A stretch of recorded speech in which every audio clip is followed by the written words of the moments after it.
بسم اللہ الرحمن الرحیم۔ السلام علیکم ورحمۃ اللہ وبرکاتہ۔ ناظرین، ایک اور نئی ویڈیو کے ساتھ آپ کا اپنا میزبان قادر بخش کلہوڑو آپ کی خدمت میں حاضر ہے۔ ناظرین، گزشتہ ویڈیو میں ہم نے نبی پاک صلی اللہ علیہ وآلہ وسلم پر وحی کے نزول کا نقشہ کھینچا تھا کہ کس طرح سے نبی پاک صلی اللہ علیہ وآلہ وسلم پر اللہ کی جانب سے وحی نازل ہوا۔ اللہ تعالیٰ نے آپ کو نبوت کا عظیم منصب عطا فرمایا، جو منصب عطا ہونے کے بعد آپ صلی اللہ علیہ وآلہ وسلم کا راحت و آرام ختم ہو کر رہ گیا، اور آپ صلی اللہ علیہ وآلہ وسلم پر جو مصائب کے پہاڑ ٹوٹے ان کا ہم تذکرہ کر رہے تھے۔ یاد رہے کہ نبوت کا ابتدائی دور نبی کریم صلی اللہ علیہ وآلہ وسلم کی سیرت میں ایک اہم حیثیت رکھتا ہے، اور آج کی ویڈیو میں بھی ہم نبوت کے ابتدائی دور کی بات کریں گے کہ آپ صلی اللہ علیہ وآلہ وسلم کو کلمہ حق کی دعوت دینے پر کن کن مصائب اور کن کن مشکلات کا سامنا کرنا پڑا، اور ساتھ میں حبشہ کی ہجرت کا نقشہ بھی کھینچا جائے گا کہ کس طرح آپ صلی اللہ علیہ وآلہ وسلم کا ساتھ دینے والوں کو قریش مکہ کے مصائب سے مجبور ہو کر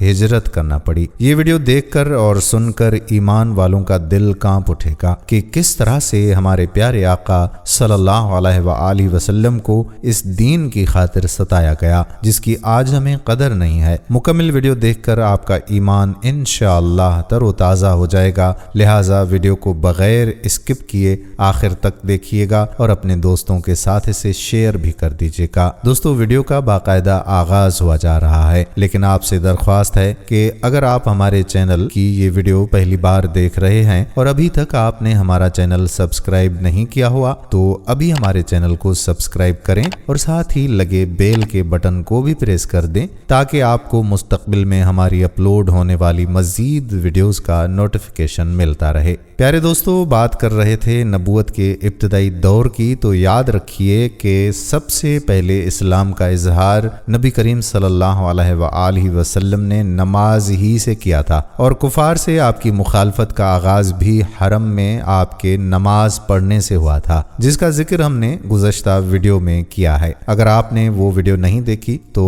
گزشتہ ویڈیو ضرور دیکھیے گا۔ اس بارے میں قرآن پاک کی آیات میں یوں ذکر ملتا ہے: ہرگز نہیں انسان سرکشی کرتا ہے اس بنا پر کہ وہ اپنے آپ کو بے نیاز دیکھتا ہے، حالانکہ پلٹنا یقیناً تیرے رب ہی کی طرف ہے۔ تم نے اس شخص کو دیکھا جو ایک بندے کو منع کرتا ہے جبکہ وہ نماز پڑھتا ہو؟ تمہارا کیا خیال ہے اگر وہ بندہ راہ راست پر ہو یا تقوی کی تلقین کرتا ہو؟ تمہارا کیا خیال ہے اگر یہ منع کرنے والا شخص حق کو جھٹلاتا اور منہ موڑتا ہو؟ کیا وہ نہیں جانتا کہ اللہ دیکھ رہا ہے؟ ہرگز نہیں، اگر وہ باز نہ آیا تو ہم اس کی پیشانی کے بال پکڑ کر کھینچیں گے، اس پیشانی کو جو جھوٹی اور خطا کار ہے۔ وہ بلا لے اپنے حامیوں کی ٹولی کو، ہم بھی فرشتوں کو بلا لیں گے۔ ہرگز نہیں، ان کی بات نہ مانو اور سجدہ کرو اور اپنے رب کا قرب حاصل کرو۔ دوستو، کہا جاتا ہے کہ آپ صلی اللہ علیہ وآلہ وسلم کے چچا ابو لہب کو آپ صلی اللہ علیہ وآلہ وسلم سے اس حد تک قدورت اور عداوت ہو گئی تھی کہ ہر جگہ آپ صلی اللہ علیہ وآلہ وسلم کے پیچھے پیچھے جاتا، اور جب بھی آپ صلی اللہ علیہ وآلہ وسلم کسی سے بھی مخاطب ہوتے تو یہ شور مچا دیتا، غلط غلط باتیں کر کے اس شخص کو بات سننے سے روک دیتا۔ دراصل نبی کریم صلی اللہ علیہ وآلہ وسلم کے بارے میں ابو لہب کا موقف شروع ہی سے یہی تھا، جبکہ قریش نے اس وقت اس طرح کی بات سوچی بھی نہ تھی۔ حج کے دنوں میں بھی ابو لہب نبی کریم صلی اللہ علیہ وآلہ وسلم کو جھٹلانے کے لیے بازاروں اور اجتماعات میں آپ صلی اللہ علیہ وآلہ وسلم کے پیچھے لگا رہتا تھا، جیسا کہ طارق بن عبداللہ محاروی کی روایت سے معلوم ہوتا ہے کہ یہ شخص صرف زبان سے جھٹلانے پر ہی اکتفا نہیں کرتا تھا بلکہ پتھر بھی مارتا تھا۔ ان پتھروں سے آپ صلی اللہ علیہ وآلہ وسلم کی ایڑیاں خون آلودہ ہو جاتی تھیں۔ ناظرین، جب نبی کریم صلی اللہ علیہ وآلہ وسلم کے دوسرے صاحبزادے عبداللہ کا انتقال ہوا تو ابو لہب کو اس قدر خوشی ہوئی کہ وہ دوڑتا ہوا اپنے دوستوں کے پاس پہنچا اور انہیں یہ خبر سنائی کہ محمد